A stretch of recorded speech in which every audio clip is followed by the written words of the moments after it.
DW correspondent Terry Schultz attended an exclusive NATO briefing late yesterday and gave us this debrief of what was said.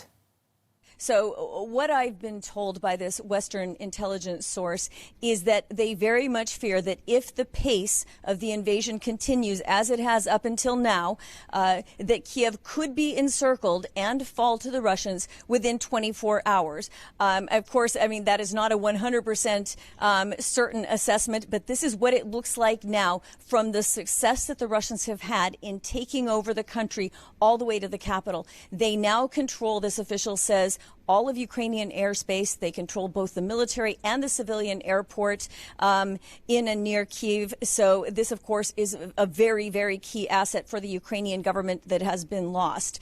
This official also fears that that Putin does intend to go all the way into the capital and try to remove President Zelenskyy and replace him with a puppet president that would carry out Moscow's wishes. So the assessments are very, very dire at the moment. NATO is not going to go in and join the Ukrainians side by side in this combat. Today we heard Secretary General Stoltenberg praise the Ukrainian men and women in uniform for fighting bravely. I think everyone's hearts are breaking as they watch this, but there simply would never be an agreement by 30 allies to go in and fight for Ukraine. That was never going to happen. Yulia Yoja is an expert on European security analyst and a former advisor to the Romanian government. Yulia, thanks for joining DW. Now, NATO has stressed over and over, you heard it there again from Terry Schultz, that they will not be putting boots on the ground in Ukraine. Without military support, is the fall of Kyiv a foregone conclusion? I'm not sure about that. I guess it depends on how we define the fall. We have had news, indeed, that President Zelenskyy and his family are on the top of the kill list of Russia. But even if an attack on high-level officials in Ukraine from Russia would succeed, that would not mean that Kyiv would fall. It would mean that there will be civil war. What do you think Putin's end game is then? I mean, many have speculated, President Biden included, that Putin has plans to restore the former Soviet Union. Do you think there's any truth to that? I think there's more than that. And I think people across Eastern Europe, in Ukraine and beyond, have known this for a long time. I think it's other parts of Europe and the transatlantic space that have been grappling with this reality and didn't want it to be true.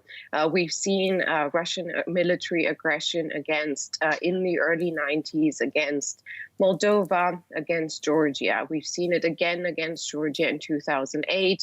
We've seen it in 2014 in Ukraine, and now again.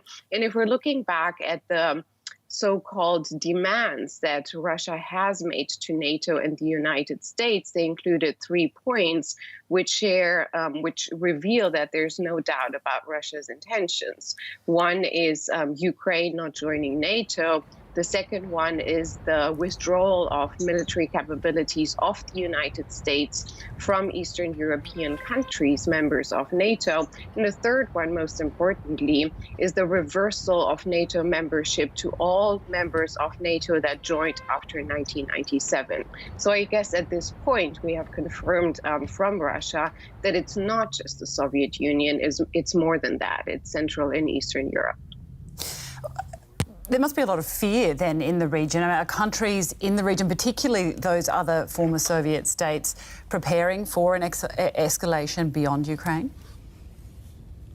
Yes, we've seen the most clear signs, if you will, in terms of preparation now for many years, military and on the non-military side. If you think about the energy decoupling in the Baltic countries, in Poland after 2014, and we've seen, of course, increasing worries in all former Soviet Union countries, and again, outside of those, if we're looking at Poland or Romania, we're neighboring Ukraine. So there's there's a lot of concern.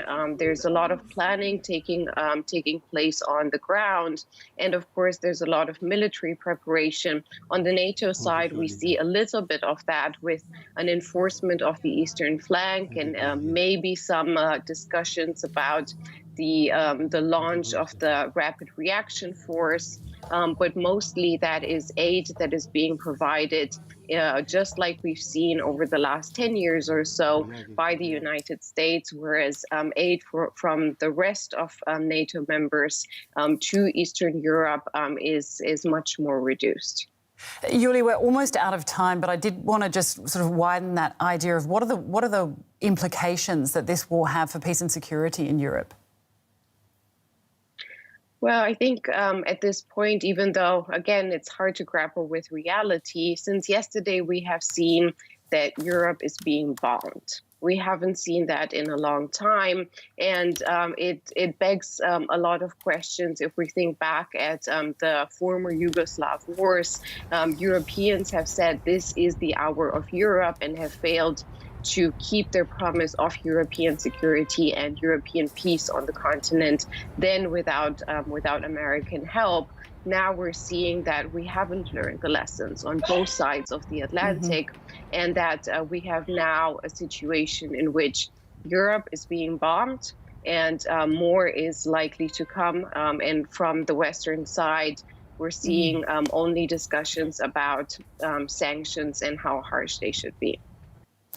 Yulia, thank you. Yulia Yoya, European security analyst.